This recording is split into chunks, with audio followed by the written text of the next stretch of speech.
So these fake elector schemes that happen, that we know happened, right? And we know didn't actually take place, these, mass voter fraud things that happened. These Republicans are actually talking about the democracy at stake. No, and this these is important this is things. interesting. So we believe that's all just bluster and cover, and I'm going to try to prove it to you. Please do. Okay? I'd love to. Can you find a single person that has gone against Trump that was a Republican that is against the Ukrainian war? That is against the Ukrainian war. Let me think about that. So I don't believe they are against a peace deal, but they are.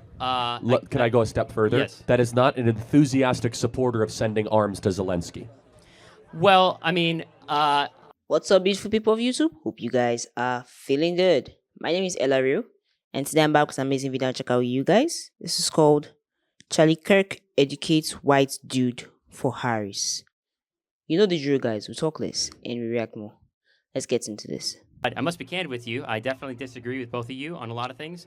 But ultimately, I look at this presentation you have of brainwashing, and, that really talks to truth and credibility. So I think when we think about voting and elections, I think it's important that we have a dialogue about 2020 and the results of it. I mean, President Trump has stated, as well as J.D. Vance, that they did win that election, and they're continuing to make that statement. And on top of that, there's this great sense of conflict, and I'm sure that's true for many independent-minded folks like myself, where Republicans are coming out and saying, we don't support Donald Trump, and not just random Republicans, but Mike Pence, Bill Barr, Adam Kinzinger, many other Republicans that are a key part of what makes the Republican Party what it is today. So I just would love to have a dialogue with you about that. Sure. I'll hand it off to Tulsi. As an independent-minded voter, though, I encourage you to simultaneously look at former Democrats running for the presidency that are joining Trump's campaign. And you would agree that's equally interesting, right? Yeah, I agree. Absolutely. And I must say, by the way, thank you for your service, Tulsi. It's been great, seeing all the work that you've been doing. And my grandfather was in the Air Force, so I appreciate, all that good work. But so I guess that's an important question, is what is it that makes you switch from the Democrats to the Republican, knowing that I love this guy's these, approach. Fake elector schemes had happened and the denial of the election? I mean, how do you reconcile the two? Yeah. For me, always, even before I ran for Congress and all the way through to today, I've always been an independent-minded person.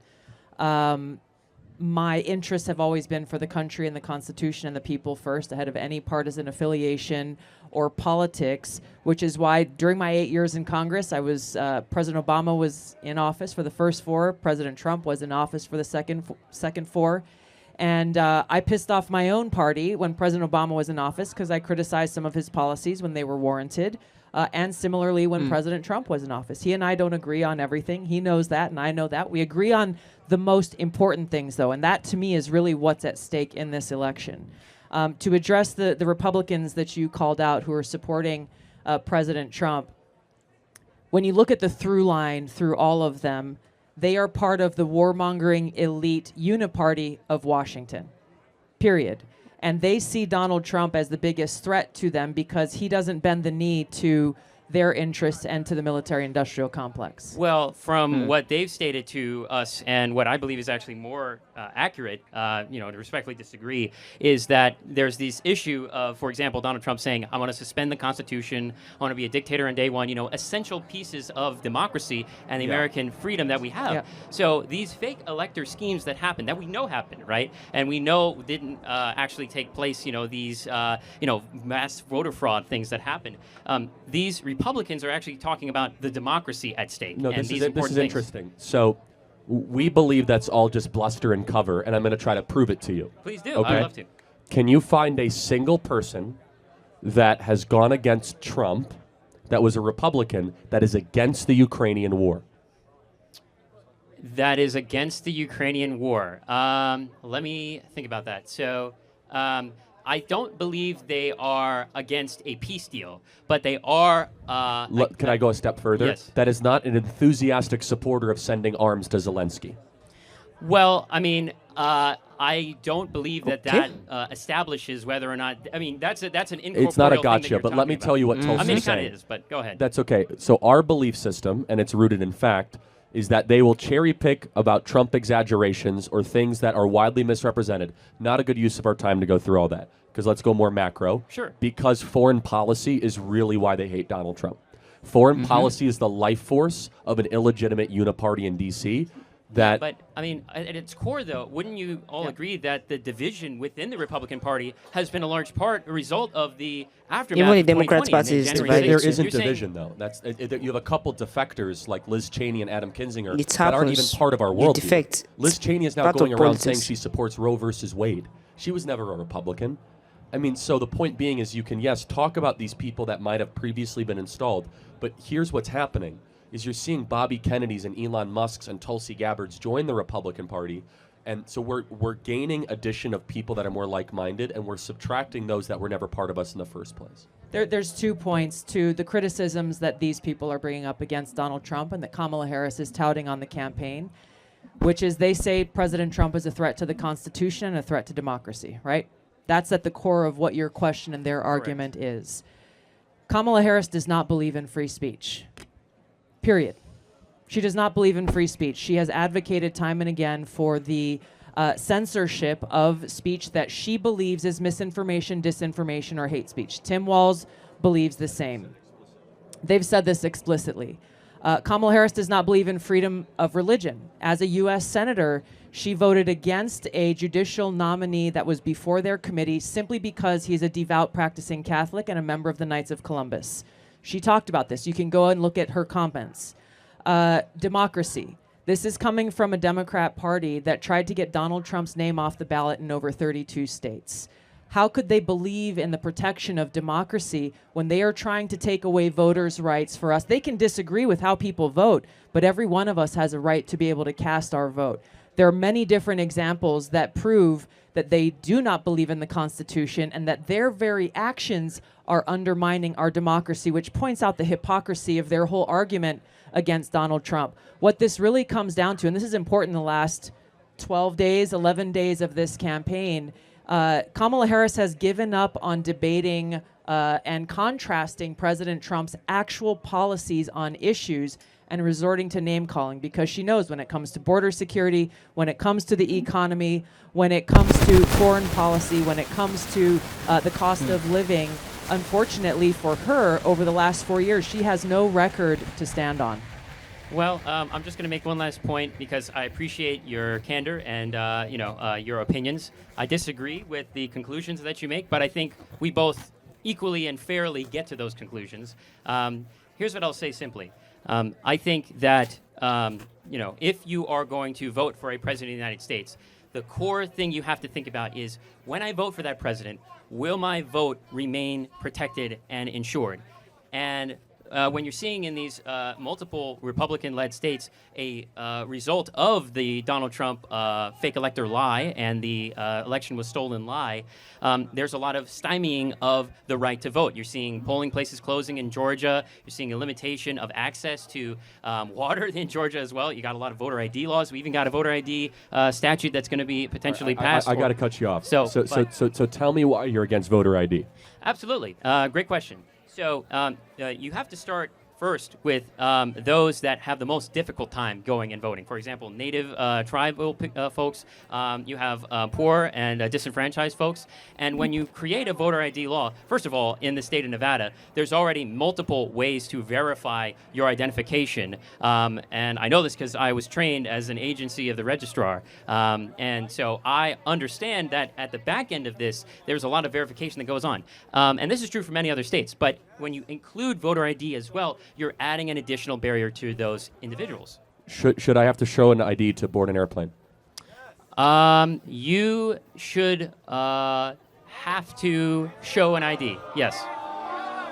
So why do we want to secure the identity of those on airplanes but not those that cast precious votes? Well, there's a difference between a privilege and a right, as you stated yourself. And there's a privilege No, to I take agree. an airplane. But don't you agree rights are more important to protect than privileges?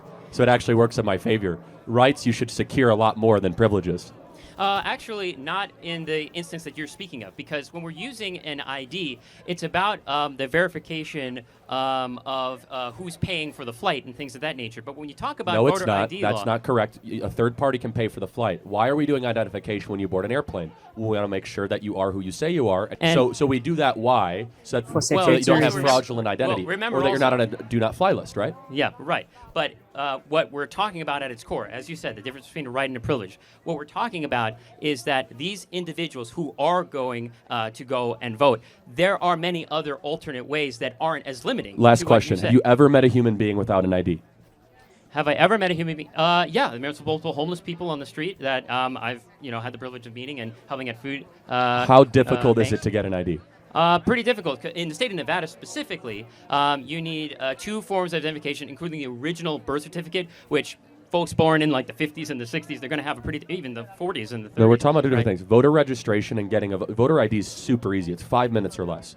It's not in the state of Nevada specifically, because that's what we're here at. We're in Nevada. But then- It's way more difficult, and I encourage you to do your research on how to get the ID here. Maybe it's different in where you're at, but in any case, I'll let you speak. No, it's fine. Thank you. I think it's astonishing that in order to rent a movie, board an airplane, in order to even sometimes get a dinner reservation, you need to prove identification. But to vote, we don't care to secure identity, which I think is outrageous. Yeah. So. One last point I will make on that is that many of these.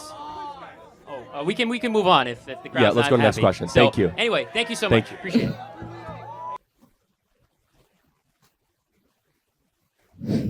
it. Man, the crowd was in a hurry to like get him out. That's funny. Okay, first off, I'm gonna say that I actually like his approach to this. He seemed really, really sure of what he was saying. Like, it's hard to see people like that on the Democrat side. He seemed really sure of what he was saying, really sure what he was pushing for. There might be some truth to what he's saying, though. But I don't know. On the last part, the ID, I think it's necessary for every voter to like have an ID card, like basic ID cards, like show who you are, where you're from, and all that.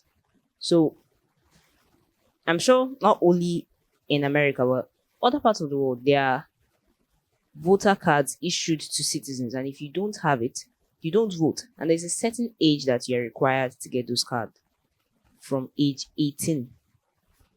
So at least from that age, you should be gearing up to get your card. So in this case, I don't see how the ID card or the identification card or voters identification card that he's talking about is a hindrance to the vote. Now, on what he said about the division in the Republican Party, you see, politics is a matter of personal interest, and I won't actually call it division, as he says, but as Tulsi actually said, it's just that they see something in the other party that they want and they move. But I'm going to rephrase it as this. It's more like you're in a party where your views are not particularly brought to light, or they're not particularly pushed forth. And then you see a different party, and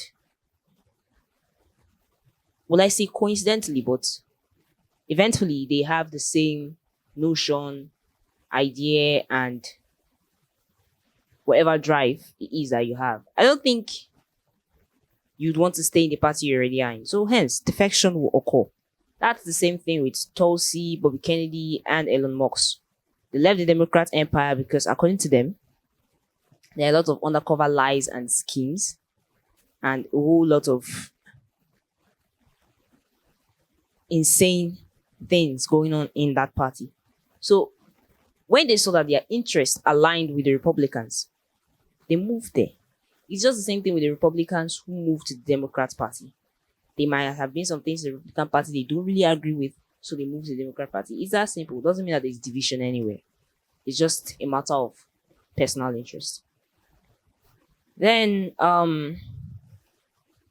with all the examples, I mean, the comparison she gave between Donald Trump and Kamala Harris on who's more against free speech, who's more against the Constitution, like who has literally what I call the bad vibes. If her comparison is like 100% accurate, then I mean censorship of speech, you believe is hateful, and then voting down someone because he was a Catholic and a Knight of St. Columbus, that's just outrageous. I mean, okay, yeah, everyone has their flaws, but man, if that's how anyone is, if that's how the person in power is gonna be, then would there really be freedom in that country? It said that Trump wants to be a dictator and all that, but with the comparison here and with the way he ruled America for the past 4 years when he was last president,